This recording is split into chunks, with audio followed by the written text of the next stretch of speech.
Good evening, ladies and gentlemen. It is currently Tuesday, June 8th, 2010, and this is Day 9 Daily 132. I am very pleased with myself because I went to the gym this morning. It was so good. I mean, afterwards I ate like a strawberry Danish cheese twist that was like a foot by 6 inches. It was huge and I ate all of it. But I went to the gym before I did that. So even in out the day, not starting on a huge calorie intake. So it's pretty good. But let me tell you something. If you go to the gym when you have not been to the gym in a while, you will not be able to stay awake that day. And that is exactly what happened to me. I came back, I had these meetings, I drank a bunch of coffee, per usual, and I just hit my bed. And normally I'm pretty good at taking a power nap and snoring it out for 20-30 minutes, then getting up and being like, all right, rub my little eyeballs. But seriously, my alarm was going off for an hour, and I just no, it'll turn itself off eventually in my exhausted stupor. So I've been awake that long. You'll notice that my voice is a little bit deeper. It has a little bit more manliness to it. It's not because I went through puberty again.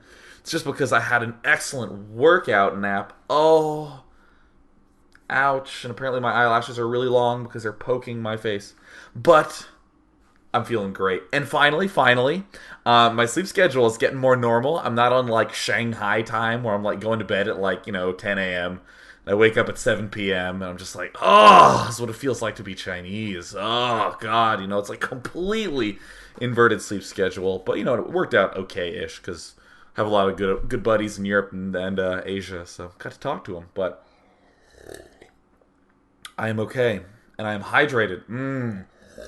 And another thing that's really bad. I don't know how many of you have had this experience where you worked out a lot and then you stopped for a long time in totally good intention, I'm totally gonna work out soon, but you didn't, and then you finally went back to the gym and you try to do what you did before. And I think I may have told this that this happened to me when I was working as a cashier at Dick's Sporting Goods. And for any of you who are unfamiliar with that chain, that actually is the name of a chain. And of course their tagline is every season starts at Dick's, which is, it's pretty extreme. But I went to the gym, I was I work right next to a gym, I'm gonna go there, and I lifted weights and I felt all good. But these tendons, right here, between my forearm and this thing, the bicep roux, official name, it swole up. So when I was at work, I literally couldn't move my arms at all. They were locked like this. So I was reaching in the cash register to pull out, here's your change, ma'am, and hunching back over. I could not bend them. And I have never had so much encouragement in my life than on that day. People were good job, buddy. Here you go, man. They're thanks, man. You keep up the good work. And they're smiling and nodding at me. Most of the time, people hate me because I'm just some kid at a cash register. But that day, I was their hero. So that's pretty good. That's a good little tangent. Let's return back to the good old Day 9 Daily action, where we analyze Starcraft 2 in a way that makes us feel intellectually satisfied so we can get on the internet and hurt other people. Yesterday I did a little HD recording. I'm actually doing an HD recording. I see it over there right now. And it looks great. It looked amazing. That was the game with the little one, so that's fantastic. But there was a little issue in that the HD recording is recording at about... Okay, so let me explain my setup briefly. I have a screen capture that's feeding at 40 frames per second into my Flash Media encoder, which is uploading to you guys at 30 frames per second. Hence why it is so crisp. But when I'm doing the recording on my screen capture, it can't quite record at 40 frames per second, so it's recording at 31-ish frames per second. Right now it's recording at 31.162, which means that all those extra frames, it's just sort of throwing in there to force it to 40 frames per second, so the audio slowly gets off sync over time. So I'm kind of, is there a better way to fix that? I mean, probably what I'll do is I'll crunch it down, but it basically means that I haven't uploaded it yet, so I was all excited. I was talking about HD, so it's probably going to be uploaded in standard definition until I can fix this little issue that's going on right here. But until then, enough of the techno mumbo jumbo. We are going to examine the art of the basics, right? Coming back to our wonderful sweet home of StarCraft before we ever knew anything about what we were doing. And one thing that's quite bothersome to me is how regularly people say, "Oh, it's how sad it is that StarCraft and StarCraft 2 require only button clicking, and he who clicks the fastest always wins."